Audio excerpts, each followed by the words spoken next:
Hey, Wire Monkeys, welcome to another episode of Let's Talk Cabling. This week, we're going to talk about what you need to know when you're trying to deal with that technical recruiter trying to get that job.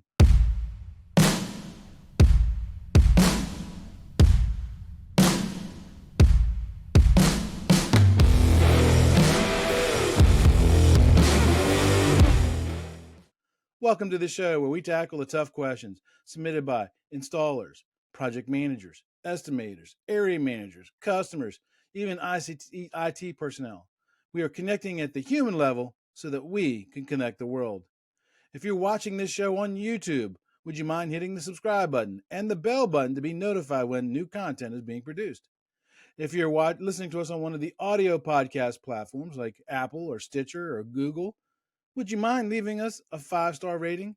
Those simple little steps helps us take on the algorithm so we can educate, encourage, and enrich the lives of people in the ICT industry. Thursday nights, 6 p.m. Eastern Standard Time. What are you doing? I do a live stream on TikTok, Instagram, Facebook, LinkedIn, YouTube, where you get to talk to your favorite RCDD, and you know that's me, to ask me your questions on installation, certification, design, project management, estimation, even career path questions. But I can hear you now. But Chuck, I'm driving my truck at 6 p.m. on Thursday nights. I don't want to get into an accident. I record them, and they're put on the website at letstalkcabling.com, so you can watch them at your convenience. And finally, while this show is free and will always remain free, if you find value in this content, would you click on this QR code right here? You can buy me a cup of coffee. You can even schedule a 15-minute one-on-one call with me, after hours, of course. And we're also always looking for corporate sponsors. Just keep in mind that if you decide to want to come on as a corporate sponsor, this is an agnostic platform. So I talk about everybody, everything. So I don't just give favoritism to just one company or not. So as I said in the intro, one of the toughest things that installers out in the field, technicians, installers, project managers, we're good at pulling, terminating, testing cable. We're not so good at trying to figure out what that technical recruiter is looking for to land that job. And I can't tell you how many times I've watched an experienced technician sign in on my computer, typing their name with 2 fingers at a time. We're working in technology. You think you would know the home row, but that's just the world we live in. We're good at pulling, terminating, testing cable. Computer skills, people skills, sometimes we are not quite so good at. So how can you make an impression with that technical recruiter so that way you might land that dream job? That is the subject of today's show. Now, I have a very special guest today. Now, this individual, he has over 12 years of experience in the technical recruiting world. He's held positions such as recruiting director, talent acquisition manager, senior corporate technical recruiter. He's worked for companies like TEECOM, Milestone Technologies, Accenture Interactive, and many, many more. This guy, I met him at a Bixie conference. You meet some you meet some really cool people at Bixie conference. And I met him there through a friend that we know together, a mutual friend. And I reached out to him and I said, look, here's what I want to do. And he couldn't wait to get on the show fast enough because he wants to help you get better. He wants you to help you get better. So welcome to the show, Tommy Lopez. How are you doing, my friend? Chuck, I'm doing well. It's great to be with you again. It's great to see you again. How are you? I am doing good. I'm looking forward to Christmas. This show's being recorded before Christmas, although it'll come out after Christmas, but it's being recorded before Christmas. So looking forward to it. We've got another camping trip coming up on Christmas week. We like to get away and unplug. I've already told everybody I am totally unplugging for Christmas week. There will be no content, zero content. I may not even bring my phone with me. That's the way to do it. Just shut it down and completely recharge. It's funny you mentioned that recharge, because if you don't, I always feel when I take a break from technology, I come back revitalized. Yeah. People don't realize how much energy goes into doing social media and podcasts and all that stuff. There's on top of a regular full-time job. It Yeah, wears you down. It wears you it down. does. The social media does that, but then also work can do that a little bit with emails and messages and phone calls. And I try to tell people it's important to be disciplined to just shut everything down and just recharge and refocus. Oh yeah, I'm all about that. I can't wait. Can't wait, man. Yes. And Good for you. And hopefully you'll be at the Bixie Winter Conference. Chuck will be there as well, so we'll have to Yeah, have a cup of coffee together or something and talk. absolutely. There you go. So you deal with a lot of not hiring managers or managers within divisions who are looking to fill technical roles, right? Mhm. What kind of skills are highly sought after by those managers? Well, one, it's dependent on the role, it's dependent on the manager. And so when I tell, it's really important for any and all candidates to really read the job description. I cannot tell you how many times we see applicants that just don't do what we do. And it's important that you read, and hey, no one's going to meet 100% of the requirements of the job. It's impossible. I would say, hey, if you meet 70 to 75 or 80% of that job description, apply for it, go after it. The skills they're looking for, yes, are aligning to what needs to be done from a technical standpoint. But I think a lot of those managers are also looking for the right attitude and aptitude, someone who is willing to be trainable, who is willing to be open to direct constructed feedback at the same time, where hey, we're going to talk about your mistakes, we're going to talk about your failures, but not in a bad way, but in a way that helps you grow and helps you learn from your mistakes. The number one question I hear a lot of my hiring managers and directors that I work with in their weekly meetings are, hey, what are the lessons learned this week? What are the mistakes we've made that we can learn from and make ourselves even better? I was happy to hear you say, if you meet 70 to 75%, apply for that job. Because as you were describing it, I'm thinking, what if I come across a job that I may not have held that position, but a lot of the skills that that position requires also has a lot of the same skills that my current position has. If I send you my resume, but then I send you a cover letter that says, look, I know I haven't been, this XYZ position, but here's the skill sets that you listed. Here, those same skills I use in my position. Would that be perfectly acceptable? It would. I would even go a step further to saying this is why I'm ready for the next step up. That's how, that's how you get promoted, absolutely. That's what a resume is for. That's what your LinkedIn profile is for. And I know a lot of people will argue that cover letters are outdated. I can understand that argument, but sometimes from a recruiting standpoint, if you go that extra step, we will read that. I read every cover letter, every resume that comes through for TEECOM, along with our team. It's to put that human touch on it, because there's a lot of times that we reject candidates and they will email us and asking us why. We will give them that feedback on why they were not a fit. But here's what they should do, and hey, go train for that, and let's stay in communication, and let's see where things happen in the future, because what I've learned in the ICT industry here, it's all about relationships.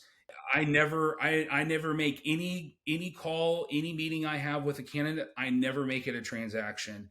I Because I've hired candidates that I've known for 3 months, but I've also hired candidates that I've known for 3 years. And it's all about finding that right time and that right opportunity for them as well. That's that. I love hearing that. Absolutely love hearing that. So let's talk about the cover page a little bit more depth, because you hit something I want to cover. I want to make sure I talk about. What is the ideal length of a cover page? And should it be just one paragraph or multiple paragraphs? What's going to catch your eye as a technical recruiter when you're looking at that cover letter? For me, it for a cover letter and resume, it's all about the wording, and a lot of what I do is by keywords. What are those keywords I'm looking for at the same time? What I tell anyone, a cover letter, resume, LinkedIn profile represents who you are. So do what is that you're most confident in and most comfortable in, because it's going to be who you are, and be genuine, be honest. Do not put any information that you cannot back up. The Right. more detail that you provide on what you are actually doing helps us out even more. A lot of people will put in information that they've been a part of a team for, and that's great. Let us know that. But we're more important of what you have done. What are you bringing on the table? What value do you bring? What knowledge are you bringing to the table? A cover letter, I definitely keep it one page, nothing longer than that. A couple of paragraphs would do just fine. From a resume standpoint, I think it's, we're past the whole one page resume days where, I think something acceptable is 2 to 3 pages, nothing longer than that. I always tell people, that range. Give me what you've done for the last 10 to 15 years. One of the great things about this industry is a lot of the candidates have great work histories and been with companies for a really, really long time. Let us know how you've progressed through that company, and again, what you have done specifically in detail. It's I love the fact again that you and I are such on the same wavelength. It's not even funny. I love the fact that you mentioned LinkedIn, right? Because there's a lot of people who there's people like me who are I'm heavily into LinkedIn. If you're friends with me on LinkedIn, you'll see tons of posts coming out from me all the time. I But see there it are all the other time. people, yeah, there are other people on LinkedIn that the only reason they have a LinkedIn profile is because somebody sent them a request to be a friend, and they go, oh, and they had to log on, and they haven't been on LinkedIn ever since. So all Mhm. you get that blank cover, no profile picture, no banner at the top, and maybe very basic stuff. And so my question is, how often, because I tell people all the time, I preach LinkedIn. I really do. Yeah. How often do you look at somebody's LinkedIn profile when they're applying for a job? Uh, every single time. When Oh, you wow. apply, I will look at your resume and I will go directly to your LinkedIn profile if you have one. And there's a couple of reasons why. The biggest reason, I'm looking for consistency, right? Again, you know, some of those biggest red flags is your resume is not consistent with your LinkedIn profile. So what are the differences? Why is that? I will ask. But yeah, again, LinkedIn is a great platform to sell who you are. And recruiters, like, I live on LinkedIn. That's, in this industry, that is where I live. And again, it's by having the right content, having the right keywords of what you're doing, working with the right technologies is going to be important, because for a lot of our engineers and project managers at TEECOM, right now, we use a lot of Revit, we use Bluebeam, we use BIM 360. There's a lot of tools we use, so we will use those certain keywords in there.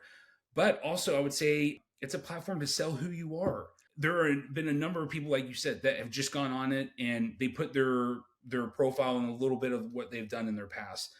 They don't put, hey, I'm an RCDD, I'm a PE, I'm an EET, I'm a PMP certified, or CDT or CTS. It's an opportunity to show who you are, because although you might not be looking for a job right now, it's important to build that relationship for and grow your network on the right Right. people that can help you land that next job when and if you're looking for it. Yeah, I think the problem is a lot of people, they have negative feelings towards putting their own information out there, like because they feel like they're bragging. If you can Sure. back it up, it's not bragging, right? Yeah. If No. it's factual statement, put it on there. Like I said, if you look at my LinkedIn profile, it says award-winning podcaster. I can back that up. I've got the award to show that Sure. I've done that, right? It's not bragging if you've done it. And if you're trying to get a job, you're selling yourself. You are your own brand. And if somebody goes to LinkedIn and it's very bland, and unless they know you through other avenues, maybe they Yeah. heard about your reputation through, mutual friends or something, you might get passed over. So invest the time and create a good LinkedIn profile. It doesn't have to be beautiful and whiz bang and, just complete and good descriptions of what you've done. So I'm a big profile LinkedIn. I use LinkedIn to find people like you to come on the show to do guests and stuff like that. But people have also used LinkedIn to find me because they wanted to get on the show. So you're selling yourself. You absolutely selling yourself. And better yet, you're telling your story. Not Yeah. Oh everyone has yeah. a perfect story, right? I know I mentioned earlier about the great thing about this industry. A lot of people have great work histories, others don't, and that's okay. What is your story? The basic rule to anything with your resume or LinkedIn profile: be honest and be genuine. If you do those two things, good things will happen, and hiring managers will appreciate your honesty and you being genuine, and people can sense that, and they will invest the resources and the training to help grow your career if you do Right. those two things. Yeah, it's funny you mentioned because when I first got hired by my day job 12 and a half years ago, almost 13 years ago now, I got hired on because of my field experience, my ability to relate to people in the field and stuff like that. And I told my boss when he got hired or in the hiring process, I told him, I said, look, I am super great at code standards, installation practice, project management, estimating, copper, fiber. I can do it, but it's not my forte.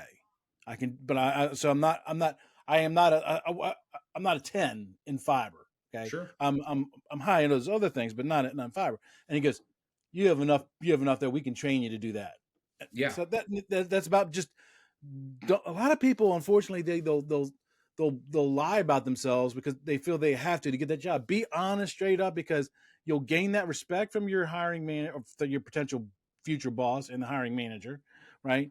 And that way you start off. They know where you're at. You're not. They don't think you're two steps above, and now all of a sudden you're failing, and now you put on an employee review thing. So Sure. I'm a firm believer always being positive, always be positive, and always be honest about what it is that you're Absolutely. doing.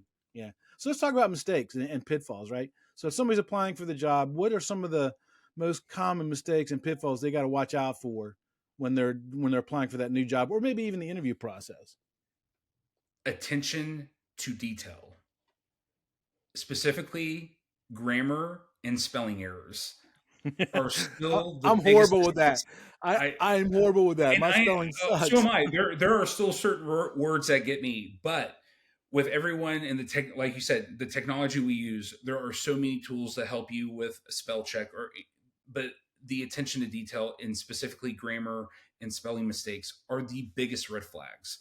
Because for what TEECOM does and what we look for in individuals is the attention to detail. Those small details are really important, and those can really cost us down the road if we don't catch them early. So again, going back to what we said earlier, it's about selling yourself right, but also, hey, that attention to detail, we're going to look for those items. That I would say that's the biggest pitfall. And then putting items on your resume that don't belong because you did not do them. But then also putting your experience, putting just selling yourself better on there. And people shouldn't lie about it because it's not going to help you out, and we're always going to find out one way or the other. Sooner or later, it's going to happen. Even if you don't research or call on the people's resumes, but the company stuff, you'll find out. I mean, if someone says they can, that's why I was straight up with my boss, because I was like, look, I have fiber skills, but I'm not a fiber. I almost said the wrong word there. I promise I'd never use that word again. I am not a fiber guru, right? Mm-hmm.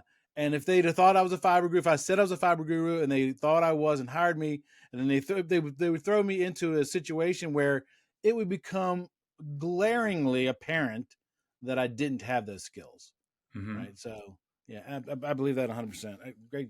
So let's talk about culture. Right? Every company has a culture, and when I applied for my day job, I got the opportunity to meet with, I don't know, 6 managers, 7 managers, different things. So, I mean, Mm-hmm. we talked to everybody, Sure. and that was one of the things I really wanted to know, is because my previous company that I came from, I was there for almost 13, 14 years, and there was a certain culture, and I loved that culture, and I was still would have been at that company, except for they wanted me to move to a different state, and I was like, I'm not Sure. moving away from my kids. It's because I was divorced at the time, so my kids lived with my mom, so I'm with their mom, so I wasn't leaving the state, so I had to break that relationship. So company culture is a huge thing. How do you assess if a candidate is a good fit culturally for your company? The interview process. And I will tell everyone watching this or listening to this, the interview process is the most important aspect from a recruiting standpoint. And let me make something else very clear. It should be a two-way road. If it is very quickly not a two-way road, that should be your biggest red flag, and you should move on looking for a different opportunity. And I mean that by you should have ample time asking all the questions that you want. You know, our culture here at TEECOM is that we're very transparent. We will answer anything, and we do. And that should be telling. And I tell every candidate, ask me literally anything you want. And if you are starting to see that there are certain subjects or topics that they're trying to stay away from, that should be a red flag. But they should give you that time. I would recommend in an interview process that candidates have anywhere from 10 to 15 minutes to ask all the questions they would like, right? Okay. And it's the questions that you really ask. It's also doing the homework on the company as well, right? Asking them, hey, what are the lessons that you've learned, or why is this position open, or what is your retention rate? Asking those to better understand the culture, and get away from the basic. Understand the things you really want to know. But it's also, what does that interview process look like? Any candidate in any company can make themselves look really good for 2 to 3 hours. And that's a lot of interviews in this industry are, hey, let's just meet, let's have lunch, and here's an offer. What are you going to find out? What are you going to know about what you're walking into? You're not. Right. So it's important to get a feel, talk to the people you're going to be reporting to, but also talk to multiple people that you're going to be working with on a daily basis as well. That right there is going to give you a great context of, hey, what it's going to be like working there, really getting, drilling down on the questions. They're going to drill down on you, drill down on the company to figure out what you're going to walk into. Yeah, that's great because, like I said, I interview with several managers, and again, LinkedIn, right? So I asked the HR lady, what are the names of the people whom I'm going to be meeting with when I come out there, and she gave me the names. I went to LinkedIn and I Sure. looked them up, right? And at first I found out the background and stuff like that. So, for example, when I was talking to one of them, he was the VP of sales. And although I wouldn't necessarily interact with him all the time, there would be times where we would interact. And I noticed in his profile that he'd had his MBA, and at that time I was closing in on finishing mine. So he asked me a bunch of questions, and then we get done. He goes, "Do you have any questions?" I said, "Yeah, I do." And I said, "I noticed that you have your MBA. How has working at this company, how has that helped you here in being successful?" And questions like that, it's just from doing your homework.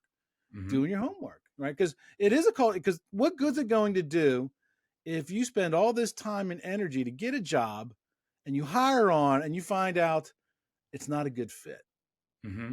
We Yeah, what if the company leans too far left or too far right for what you're and that's going to cause you angst. Pay only gets you so far. sure. Pay only gets you so far. You have to be happy with the company you work for, and their sustainability, their whole. I don't even think of the word I'm looking for. How they view the world, your manager, right, and the culture of everybody you're gonna be working with. Because if you don't, it won't be a good fit. Money's only going to take you so far. It's only going And to take you so far. I tell candidates, you are doing the work, not me, right? What is going to make you happy? There's When I talk to anyone, I ask them this question: what is your ideal opportunity to look like? What is it that you want to do that's going to get you excited and motivated for a new opportunity? That is one of the biggest questions I ask them, because that's going to give me an insight on what they want to do. And if I know this position is not going to align to what they're going to do, I'm going to be on, hey, I think you're going to be a great fit for who we are and what we do. This is not the position for you, and here's why. Here's the position that's going to be good for you. Let's stay in communication. Let's wait until that Yep. opportunity opens up, and let's see where things go. Because again, companies are going to put a lot of investment, a lot of training into anyone that they bring on. So, we want to make sure it's a right fit for everyone involved. And again, it goes back to that interview process, asking those questions and making sure that, you feel like you are strong and a solid culture fit within that organization. Yep. Absolutely. So our industry, we have all kinds of certifications. The RCDD, the Yeah. CFOT, and a bunch of other stuff. And a lot of those credentials require those people to get continuous learning, right, and professional development in order to maintain that. How Hmm. does that play in the role when you're looking at candidates, if you're making that decision if you want to move forward with them or not? It's extremely important for us because, again, it goes back to that attitude and aptitude. And I will go, I think, ahead a little bit, because the biggest concern I have moving forward in this industry, and what keeps me up at night, is that what we do is very niche and it's a very small global talent pool, right? And there are no college programs, there are no additional educational programs that teach what we do. So that attitude and aptitude of, I am willing to go out of my comfort zone and learn something that I've never even heard about before. That's the ICT industry. Yeah, there's a lot of people from an electrical engineering or project manager or mechanical engineering background, which is great. But for technicians or whoever else that might not go that route and have more field work experience, it's really having that right attitude and aptitude to learn something new. And that that goes, hey, what do you do outside of work to continue to train on your tools? And that's important because the industry changes, so it's important to stay up on those trends. And that just shows, hey, they're willing to learn, they're willing to invest in themselves. And if they're going to invest in themselves, they're going to invest in us as an organization, because we're going to continue to they're going to continue to add value, and we need that value within our company. I'm in several low voltage groups on social media. Um, if I had to count, I'd probably say probably half a dozen or so. And every once in a while, the subject of should I get certified or should I not get certified comes up. And my point always is, if you can afford it, or if the company will send you, yes, you should always get certified. Yeah. You should always take that class, right? Not necessarily get certified, but at least take that class, because it shows that you're willing to do what needs to be done. Now, that doesn't mean someone who's an RCDD. I've had two RCD candidates, and one is really good at memorizing information. The other actually walk the walk. You know, the certification and then the continuing education will tell me the difference between those two individuals, right? The Hmm. person who's just trying to get their RCDD because just get the money. They're going to do the minimum amount of continuing education credits. But the person who lives and breathes, RCDD, they are going to be hungry for knowledge. They're going to consume any free class, free webinars, whatever. And that's one thing I like. Here's a tip for people, because especially if you're BICSI credential, you have to submit those classes for your CEC recognition. You can always go on your profile and pull down all of the list of all those classes you've taken back as long as you've had your certification. And so what I would do is, and you tell me how you're feeling on this, Tommy. I would say, you know, maybe in the cover letter or maybe in the resume somewhere, multiple training, blah blah blah, list available upon request. Because I don't necessarily want to give you 4 pages of classes I've taken over the last Yeah, 25 years. just mention that you are staying up to date with your credentials or your Right. CSCs. You're doing what you need to do. And as you were talking, you reminded me of something. Going back to your previous question on company culture, do you pay for certifications? That's what candidates should be asking, because that Yes. will in turn open the door. Are they going to invest in me, or that will open the door a little bit more on who they are as a company. I would follow that question up too. I mean, I would say, does the company encourage or participate in paying for certifications? I would also follow that up with, is there a time frame in which I have to be with the company before I'm eligible? Do I have to Sure. sign a training agreement as well too? Because those are all factors you really need to Those think are, and about. the other factor is, if you do pay for the certification, is there time that I owe you? Is there Yes. 6 months? Is there a year that I owe, or do I have to pay this back at any time? Those are really important questions, and again, will give you more insight on the company's culture. Yeah, and some people don't like that companies will make people sign training agreements. But I've been on both sides of that fence. I've been the technician. I've also been the manager, and I'm going to tell you right now, especially like if you send somebody to Tampa to Bixby to get certified, Yeah, okay, the class is $2,000 to $3,000. sure. Then you got travel expenses, Mhm. hotel, the books, all that stuff. So the company's typically going to be investing, 5-6 grand in you. The company's a company. They're in it to make money, so they want to make sure they Sure. get return out of their investment. So I don't know why people have. I think, and this is just a personal opinion. I can't state this for a fact, but I think people who shy away from training agreements are probably the most likely people who would shop that certification after they've gotten it to go try to go work somewhere else. So companies got to protect themselves. I get Sure. it. I do. And if you can put me if you can put me through a nice class like that, and you want me to stick around for a year and a half, whatever, as long as I'm happy with the money, as long as I'm happy with the company culture, everything else is, let's do this, because it's Yeah, going to help you. It's going to help me, right? absolutely. So let's talk about emerging technologies. So there's lots of stuff coming out now. I just did a show recently on single pair Ethernet.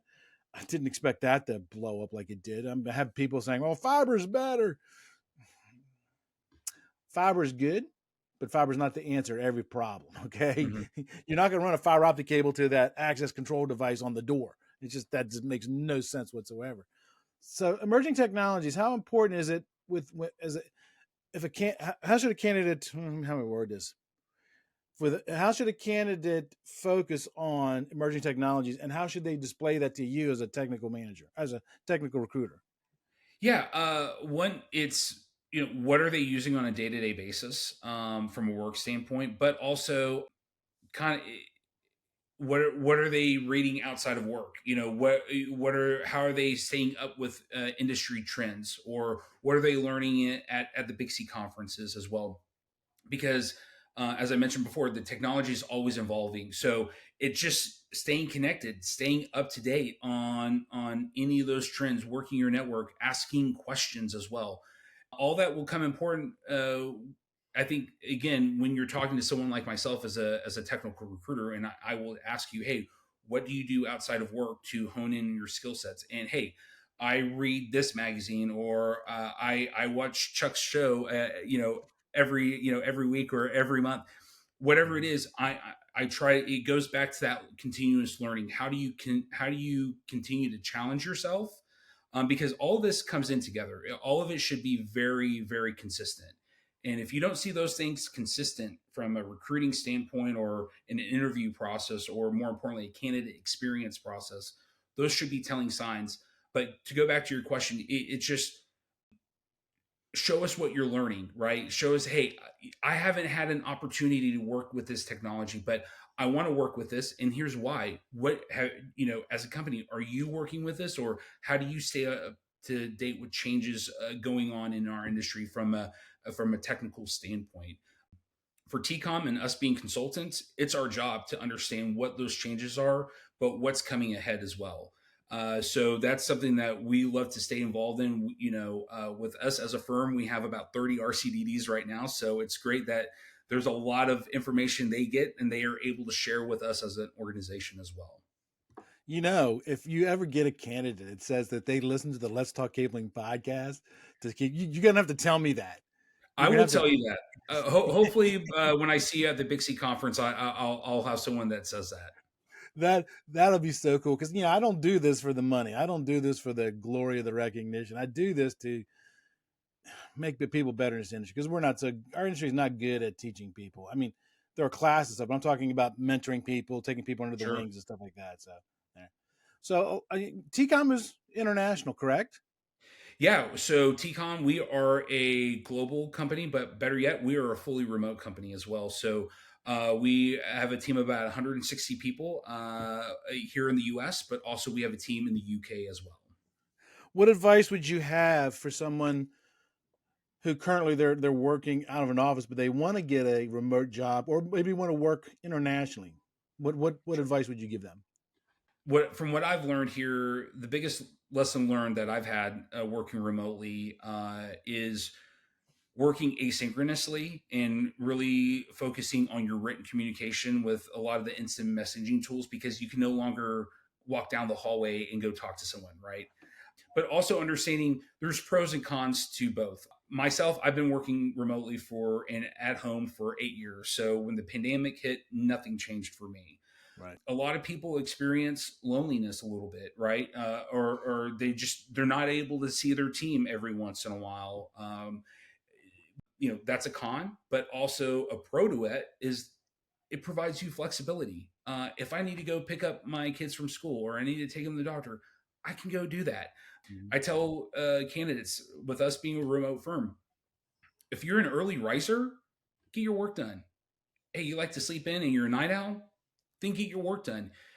But when you're doing the work for what we do it to the standards and the expectations that we have, and it doesn't matter, right? So there are flexibilities, but for us, we can work from anywhere. Hey, I'm here in Texas. If I want to go see the Rocky Mountains in Colorado and visit my family there, I can just pick up and go. So it is, like I said, there's pros and cons to everything, but I would really tell people, understand what you're going to get into in both situations. Because recently, just as this week, there's been a lot of articles on employee discontent, both from a remote standpoint, but also going to the office. So decide what's best for you. And again, ask those questions in an interview process of, hey, if this is a remote environment, what is the workload like? How do you work across different time zones as well? Because that's a big factor. Right. When we want to bring in our team in the UK, hey, there's a healthy time difference from California to London. So how do we, let's be respectful, not get in their evening times. Let's do it late afternoon, maybe 4 o'clock their time. But hey, that means it might be 8 o'clock for us in California. And that's okay because we're working together, but we're also being respectful for we don't get into personal time and have a better work-life balance as well. That article that you just mentioned on employee discontent, is that available online? That's something I actually read on LinkedIn. That's the importance of LinkedIn. So I will look for that article and I will be happy to share that with me. I would love to hear that. And I didn't catch this. You said you're from Texas? I am born and raised Dallas, Texas. Absolutely. I lived in Plano for quite a few years. Well, Chuck, I got to ask you. We have more than enough room for you here to come back. There you go. Well, yeah, it's funny because when I lived in Plano, Plano was the edge of Dallas. Just past where I lived, it was all farms. And I went back there a few years back for training, and I can't believe the city has like grown past it. Oh yeah, yeah. But I got to ask you, since you're from Texas, I probably already know the answer: beef or pork barbecue? Oh, beef for sure. Beef. I mean, yeah, 100%. Typical Texan. Texan. Absolutely. I get it. Absolutely. I get it. I love 100%. Both. You see me in person. I don't shy away from a good meal. I'm right there with you. Whether it's barbecue or great Tex-Mex, I will be in line for every time. I was in Austin, Texas 2 weeks ago doing an event for the POE consortium. The best tacos I've ever had. Oh my Lord. I don't know where Tyler took us, but I'm telling you, it was the best taco I've ever had in my entire life. And I love Tex-Mex. I hunt those places out when I'm traveling, Well, next time you're in the area, give me a shout. I will show you some of those destinations. Nice. One last question. Sure. So you have since TEECOM is global, can't even talk today. Since TEECOM is global, what areas seem to be the hotspots right now for the communications industry? What area seems to be hiring the most? I would say in terms of sectors, a lot in data centers. Data centers are one of the biggest topics for us right now. I would say also healthcare is a big sector, and aviation at the same time. In terms of regions, everywhere right now. Part of my job is I look at what our competitors are doing, and when they have an open job, and I get those notifications, and I'm seeing it a lot right now. For most of our competitors, which we have a great deal of respect for, again, they're going to be looking in the big metropolitan areas. So if you're in and around a big city, that's going to help you out. If you're in the middle of nowhere, it's going to hurt you a little bit. But I'm seeing companies, even in the middle, everyone's hiring right now. There is a demand. And I think this year has been a little wacky, a little bit with the economics. I think everyone in the industry is kind of in the same boat, but I think we're starting to see those upward trends that maybe 2024 will be a little bit different. So you're starting to see some companies, I think, prepare for that upwards trend that we are hopefully starting to see. Tommy, what a fantastic conversation. I appreciate you coming on the show today, my friend. Chuck, thank you very much, sir. I appreciate it. I hope to be back again. So we went over a lot of information. We gave you lots of tidbits for success.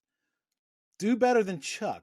Actually learn from them and apply them, because it's going to help you whether you're applying for a job or if you're running your own company, because we give you lots of great advice that can help you in both arenas.